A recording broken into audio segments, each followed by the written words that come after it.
Hello and welcome to the Raj academy. और आज इस वीडियो में हम लोग देखेंगे 21 जनवरी के करंट अफेयर्स जो आपके आने वाले एग्जाम के लिए बहुत ही महत्वपूर्ण होने वाले हैं। ठीक है, और इसमें हम लोग साथ में बीपीएससी के प्रीवियस ईयर के क्वेश्चंस भी करते हैं। ठीक है, जो प्रीवियस ईयर में क्वेश्चंस आए हुए हैं उसको हम लोग कंप्लीट करते हैं। डेली 12 से 15 क्वेश्चन हम लोग देखते हैं और वो इस क्वेश्चन को हम लोग एडिटोरिया का जो ऑब्जेक्टिव बुक आता है उससे हम लोग कंप्लीट करते हैं। यानी आप लोग को करंट के साथ साथ ये बुक भी कंप्लीट हो जाने वाले हैं, साथ में बिहार स्पेशल भी कंप्लीट हो जाएगा। तो बहुत ही बेस्ट एक क्लास होता है और 20-22 मिनट की वीडियो में आपको ढेर सारा कंटेंट यहाँ पे देखने को मिलता है।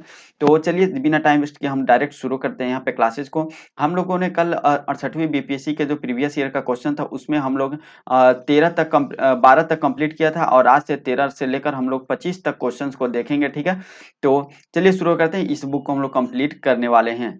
साथ में हम लोग देखिए, सबसे पहले हम लोग देखते हैं बिहार स्पेशल का स्टैटिक मतलब बिहार स्पेशल से रिलेटेड एमसीक्यूज। फिर हम लोग आगे उसके बाद हम लोग देखते हैं करंट अफेयर्स डेली वाला। तो चलिए हम यहाँ पे शुरू करते हैं। क्वेश्चन नंबर 13 बोल रहा है, निम्नलिखित में बहने वाली पवित्र नदी फाल्गु निम्नलिखित में से किन नदियों के संगम से बनती है। जो फाल्गु नदी है किन नदियों के संगम से बनती है ये आपको बताना है। तो यह मोहाना और लीलाजन नदी के संगम से बनती है। ऑप्शन बी राइट आंसर हो जाएगा। ओके, नेक्स्ट क्वेश्चन है, बिहार में निम्नलिखित में से किस स्थान पर पहली बार चाय बागानों की स्थापना की गई थी। पहली बार चाय बागानों की स्थापना बिहार में कहाँ पे की गई थी? ठाकुरगंज में किया गया था। ऑप्शन सी राइट आंसर हो जाएगा, ठाकुरगंज। ठीक है, चलिए नेक्स्ट देख लेते हैं। तो चलिए यहाँ पे इसका राइट आंसर हो जाएगा ऑप्शन नंबर सी। नेक्स्ट है, बिहार में से निम्नलिखित जिलों का आरोही दशकीय वृद्धि 2001 और 2011 के अनुसार सही क्रम चुनिए। ठीक है, तो यहाँ पे आरोही क्रम में दशकीय वृद्धि आपको बताना है। तो यहाँ पे क्या हो जाएगा? सिवान, किशनगंज और मधेपुरा हो जाएगा। ऑप्शन सी राइट आंसर हो जाएगा। पेन थोड़ा अच्छा से काम नहीं कर रहा है, एक सेकेंड। अब चलिए, हाँ अब ठीक है। 16 नंबर क्वेश्चन देख लेते हैं, बिहार में कृषि आधारित उद्योगों में किस खाद्य उद्योग का प्रभुत्व है? किस खाद्य उद्योग का प्रभुत्व है? यह है अनाज आधारित उद्योग। ऑप्शन सी यहाँ भी राइट आंसर हो जाएगा। नेक्स्ट देख लेते हैं, अधिकतम कर उद्योग किस जिले में है?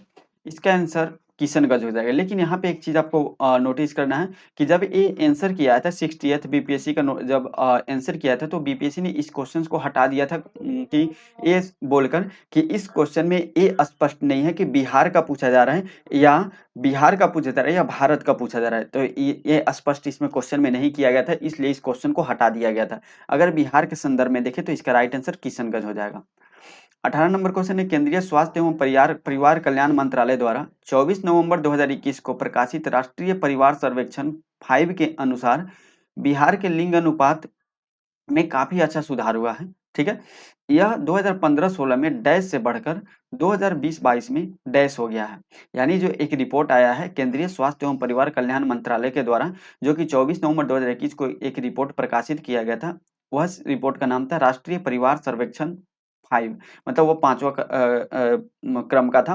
ठीक है, तो उसमें जो बिहार के लिंग अनुपात है उसमें काफी सुधार देखने को मिला है। तो आपको ये बताना है कि 2015-16 और 2020-22 में क्या अंतर रहा है। तो 2015-16 में जो बिहार का लिंग अनुपात था वो 1062 था, लेकिन 2020-22 में यह बढ़कर 1090 हो चुका है। तो काफी अच्छा सुधार यहाँ पे माना जा रहा है। ऑप्शन सी राइट आंसर हो जाएगा। 19 नंबर क्वेश्चन है, बिहार आर्थिक सर्वेक्षण के अनुसार 2020-21 में बिहार के सकल राज्य घरेलू उत्पाद यानी जीएसडीपी की वृद्धि दर कितनी रही? जीएसडीपी की वृद्धि दर 2.5 रही। ऑप्शन बी राइट आंसर हो जाएगा।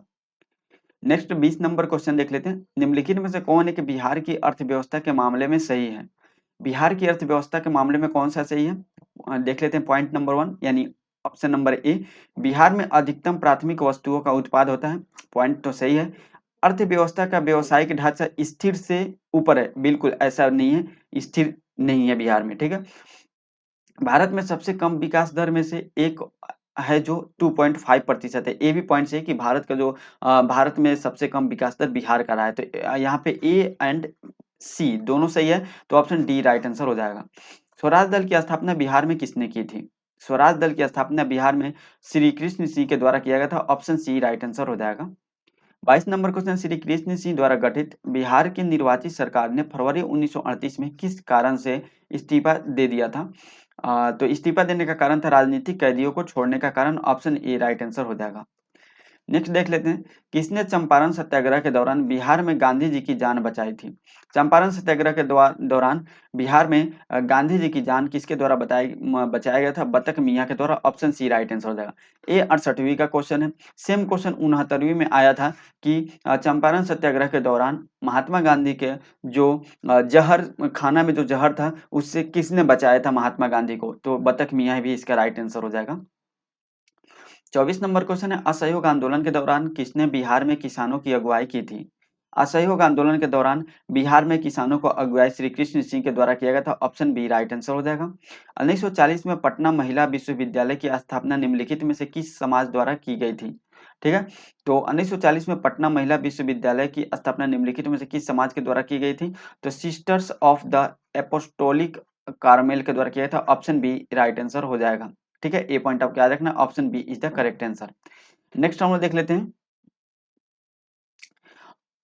यहाँ पे मेरा व्हाट्सएप नंबर है 9955128211। यहाँ पे आपको कोई भी डाउट हो, क्वेश्चन में कहीं कुछ मिस्टेक होता है तो आप लोग यहाँ पे मैसेज कर सकते हैं। चलिए आज के करंट अफेयर्स को हम लोग शुरुआत करते हैं। क्वेश्चन नंबर 1 है, हाल ही में ब्रिटेन के रॉयल मिंट होगा, रॉयल मिंट, हाल ही में ब्रिटेन के रॉयल मिंट के द्वारा जॉर्ज ऑरवेल के सम्मान में 2 पौंड के स्मारक सिक्के, ठीक है, स्मारक सिक्के जारी किए गए। उनका जन्म बिहार के किस जिले में हुआ था? ये आपको बताना है। तो बिहार जो एक जॉर्ज ऑरवेल है, ठीक है, जॉर्ज ऑरवेल इनका जन्म बिहार के मोतिहारी में यानी पूर्वी चंपारण में 1903 ईस्वी में हुआ था। और एक बहुत बड़े उपन्यासकार है, ठीक है, लेखक है, और इनको सदी का लेखक बोला जाता है जॉर्ज ऑरवेल को। और इनका जन्म बिहार के मोतिहारी में ही हुआ था 1903 ईस्वी में। तो हाल ही में ब्रिटेन में इनके नाम पे एक 2 पौंड का स्मारक सिक्का जारी किया गया है। ठीक है, तो ये आपको याद रखना है। तो ये कहाँ से? पूर्वी चंपारण में इनका जन्म हुआ था। Option B, option A right answer हो जाएगा। ठीक है, ये देख सकते हैं, ए है जॉर्ज ऑरवेल, जॉर्ज ऑरवेल है, ठीक है, और इनके ट्रिब्यूट में यहाँ पे 2 पौंड के स्मारक सिक्के जारी किया गया है। बाकी यहाँ पे पूरा डिटेल हमने लिख दिया, आप पढ़ सकते हैं। इनका 75वीं पुण्यतिथि भी मनाया गया जिसके कारण इनको ये दिया गया। और 25 जून 1903 को बिहार के मोतिहारी में इनका जन्म हुआ था। और इनको सदी का लेखक के नाम से भी जाना जाता है। ठीक, नेक्स्ट क्वेश्चन देख लेते हैं, हाल ही में ज्ञानेंद्र प्रताप सिंह को किस बल का महानिदेशक नियुक्त किया गया है? ज्ञानेंद्र प्रताप सिंह को किस बल का महानिदेशक नियुक्त किया गया है, ये आपको बताना है। तो हाल ही में सीआरपीएफ का महानिदेशक ज्ञानेंद्र प्रताप सिंह को नियुक्त किया गया। ऑप्शन ए राइट आंसर हो जाएगा। सीआरपीएफ का महानिदेशक ज्ञानेंद्र प्रताप सिंह को नियुक्त किया गया। बाकी यहाँ पे इनका फोटो देख सकते हैं। बाकी हम लोग बात करें सीआरपीएफ की, तो इसकी स्थापना जो है 1939 में ब्रिटिश गवर्नमेंट के द्वारा ही किया गया था, 27 जुलाई 1939 को। और 27 जुलाई को ही सीआरपीएफ दिवस भी मनाया जाता है। और उस समय जो इसका स्थापना किया गया था, उस समय इसका नाम फुल फॉर्म था, सीआरपीएफ का फुल फॉर्म हुआ था क्राउन रिप्रेजेंटेटिव पुलिस, इसका नाम हुआ करता था, पुलिस फोर्स नाम हुआ करता था उस समय। ठीक है, लेकिन बाद में जब अपना देश आजाद हो गया 1947 में, तो फिर जाके 28 दिसंबर 1949 को इसका राष्ट्रीयकरण किया गया और इसका नाम बदल के कर दिया गया केंद्रीय रिजर्व पुलिस बल। ठीक है, केंद्रीय रिजर्व पुलिस फोर्स इसका नाम कर दिया गया। पहले नाम क्या था? Crown representative police force. बाद में इसका नाम कर दिया सेंट्रल रिजर्व पुलिस फोर्स, इसका नाम कर दिया गया। ठीक है, तो ये याद रखना है। और इसका स्थापना जो 27 जुलाई को मनाया जाता है। इसका मुख्यालय यानी हेडक्वार्टर नई दिल्ली में स्थित है। और इसका मूल मंत्र है सेवा और निष्ठा। बाकी यहाँ पे सीआरपीएफ का आप लोगो देख सकते हैं। अभी हम लोग बात करें तो यहाँ पे जो हाल ही में नियुक्ति हुए हैं, जैसे सीमा सुरक्षा बल बीएसएफ के महानिदेशक बने हैं दलजीत सिंह चौधरी। और केंद्रीय औद्योगिक सुरक्षा बल सीआईएसएफ के महानिदेशक बने हैं आरएस भट्टी। और राष्ट्रीय सुरक्षा गार्ड यानी एनएसजी के महानिदेशक बने हैं बी श्रीनिवास। एसपीजी के महानिदेशक बने हैं आलोक शर्मा। और आईटीबीपी के जो महानिदेशक है संजीव रैना नहीं है, यहाँ पे गलत दिया हुआ है। ठीक है, यहाँ पे इनका नाम है राहुल गलो गल्होत्रा। क्या नाम है? राहुल गल्होत्रा इनका नाम है, आईटीबीपी के जो महानिदेशक हैं। ठीक है, चलिए, राहुल रसगोत्रा नाम है, यहाँ पे लिख ही देते हैं पूरा नाम ताकि आप लोगों को कंफ्यूजन। राहुल रसगोत्रा इनका पूरा नाम है, जो हाल ही में बने हैं आईटीबीपी के महानिदेशक। नेक्स्ट है, हाल ही में विश्व आर्थिक मंच 2025 की वार्षिक बैठक किस देश में शुरू हुई है? विश्व आर्थिक मंच की हमेशा से बैठक ये स्विट्जरलैंड के दावोस में ही होता है। कहाँ पे? स्विट्जरलैंड के दावोस में ही हमेशा ये बैठक होता है। तो ऑप्शन ए यहाँ पे राइट आंसर हो जाएगा। ठीक है। और इसमें भारत की तरफ से चिराग पासवान, ठीक है, जो कि खाद्य प्रसंस्करण मंत्री है, नागरिक उड्डयन मंत्री राम मोहन नायडू और जल शक्ति मंत्री CR पटेल जी भी शामिल हुए हैं। लेकिन मेन जो भारत की तरफ से जो टीम गई है उनका लीड करेंगे केंद्रीय मंत्री अश्विनी वैष्णव के द्वारा, इसको लीड किया जाएगा। ये पॉइंट आपको याद रखना है, ठीक है। ये बैठक 20 से 24 जनवरी को होगा, स्विट्जरलैंड के दावोस में बैठक हर साल वहीं पे होता है, इस साल भी वहीं होगा। और इसका स्थापना, विश्व आर्थिक मंच की स्थापना 24 जनवरी 1971 को किया गया था। एक जर्मन प्रोफेसर से क्लॉस श्वाब के द्वारा इनका स्थापना किया गया था, ठीक है। ये इतना पॉइंट आपको याद रखना है, बहुत इंपॉर्टेंट है। नेक्स्ट क्वेश्चन देख लेते हैं। जनवरी 2025 में अमेरिका के 47वें राष्ट्रपति के रूप में किसने शपथ लिया है? अमेरिका के 47वें राष्ट्रपति के रूप में शपथ लिए हैं Donald Trump. Option B right answer हो जाएगा, option B is the correct answer, ठीक है। 46वें राष्ट्रपति कौन थे? जो बाइडेन थे, 46वें नंबर के राष्ट्रपति, ठीक है, जो अब हट चुके हैं, अब डोनाल्ड ट्रंप बन चुके हैं। जेडी वेंस यह उपराष्ट्रपति बने। उपराष्ट्रपति कौन बने? जेडी वेंस उपराष्ट्रपति बने हैं, ठीक है। चलिए, तो यहाँ पे देख लीजिए, शपथ राष्ट्रपति के लिए हैं, राजधान वाशिंगटन DC में जो बाइडेन ने लिए हैं, ठीक है। उपराष्ट्रपति जेडी वेंस बने। शपथ ग्रहण में भारत की तरफ से कौन शामिल हुए थे? एस जयशंकर शामिल हुए थे। इंपॉर्टेंट पॉइंट है, याद रखिएगा, जो अभी वर्तमान में क्या है, विदेश मंत्री है। क्या है? विदेश मंत्री हैं S Jaishankar. Department of government efficiency, Vivek Ramaswamy और एलन मस्क को दोनों को एक साथ नियुक्त किया गया, डिपार्टमेंट ऑफ गवर्नमेंट एफिशिएंसी, ठीक है। व्हाइट हाउस की पहली महिला chief of staff Susan Wiles को नियुक्त किया गया है। वित्त मंत्री स्कॉट बेसेंट को नियुक्त किया गया है। और डायरेक्टर ऑफ नेशनल इंटेलिजेंस का जो प्रमुख नियुक्त किया गया है, तुलसी गबार्ड को नियुक्त किया गया। बहुत सारे भारतीय उनके कैबिनेट में शामिल है, ये पॉइंट आपको याद रखना है, ठीक है। जय भट्टाचार्य, जिनको नेशनल इंस्टीट्यूट ऑफ हेल्थ के निदेशक नियुक्त किया गया, जय भट्टाचार्य को, तो उनके जो कैबिनेट है डोनाल्ड ट्रंप के, उसमें बहुत सारे भारतीय आपको देखने को मिलेंगे। इंडियन ओपन ओपन बैडमिंटन 2025 में पुरुष एकल का खिताब किसने जीता है? इंडिया ओपन बैडमिंटन 2025 में पुरुष एकल का खिताब किसने जीता है? तो विक्टर एक्सेल्सन ने जीता है। ऑप्शन डी राइट आंसर होगा, विक्टर एक्सेल्सन ने हुआ। इंडिया ओपन बैडमिंटन 2025 का आयोजन नई दिल्ली में हुआ है हाल ही में, और इसमें अलग अलग देशों के खिलाड़ी ने इसमें भाग लिया था। और विक्टर एक्सेल्सन ये डेनमार्क से संबंधित है। कहाँ से? डेनमार्क से संबंधित है, और इन्होंने एक खिताब जीता है। अगर हम लोग बात करें तो महिला एकल में किसने जीता है? एन से यंग जीता है, एन सेंग यंग जीता है, जो कि दक्षिण कोरिया से संबंधित है। पुरुष एकल का विजेता उप विजेता ली चेउ यू रहे हैं, और उप विजेता महिला एकल का पी चोचुंग वुंग थाईलैंड की रहने वाली है। तो ये आपको याद नहीं रखना है, रेयर केस में कभी कभी याद आता है, अक्सर आपको केवल विजेता याद रखना है। विक्टर एक्सेल्सन और एन सिंग यूंग आपको याद रखना है, जो कि दक्षिण कोरिया से संबंधित है।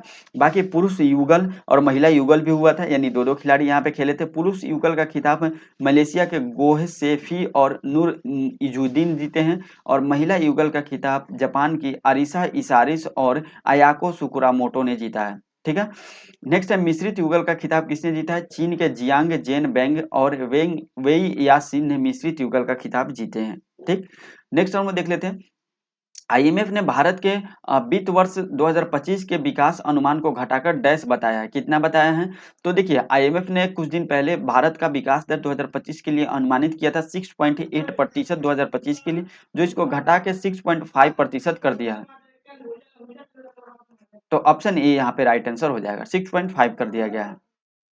बाकी हम लोग IMF के बारे में देखें तो IMF ब्रेटन वुड एक समझौता हुआ था, जिसके तहत वर्ल्ड बैंक और IMF दोनों को एक साथ स्थापना किया गया था 1945 में, और दोनों का हेडक्वार्टर एक ही जगह है, वाशिंगटन DC में, ठीक है। वाशिंगटन DC में यहाँ पे हेडक्वार्टर है दोनों का, यहाँ पे देख सकते हैं। टोटल इसमें 193 मेंबर्स हैं, टोटल 193 देश इसमें शामिल है।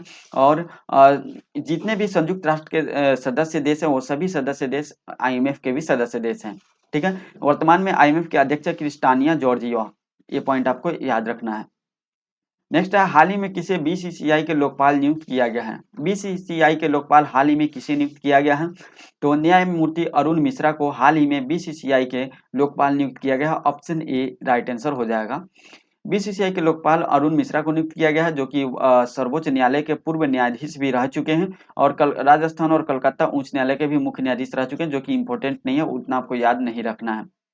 लोकपाल की नैतिकता के अधिकारी जो होते हैं, ठीक है, वो अपना आचरण सुनिश्चित करने और विवादों को सुलझाने के लिए इनको नियुक्त किया जाता है। पूर्व इनसे पहले कौन थे? विनीत शरण इससे पहले बीसीसीआई के लोकपाल थे, और बीसीसीआई के प्रथम लोकपाल, यहाँ पहले प्रथम लोकपाल की बात करें तो बीसीसीआई के प्रथम यहाँ पे होगा, प्रथम लोकपाल कौन है? न्यायमूर्ति एपी शाह प्रथम लोकपाल रह चुके हैं। ठीक है, न्यायमूर्ति एपी सिंह प्रथम लोकपाल रह चुके हैं। ठीक है, ये पॉइंट आपको याद रखना है, ये एनटीपीसी में आया हुआ क्वेश्चन है। एनटीपीसी का जो एग्जाम हुआ था, ठीक है, पिछला एग्जाम जो हुआ था 2021 में आई थिंक, ठीक है, तो उसमें क्वेश्चन आया हुआ था।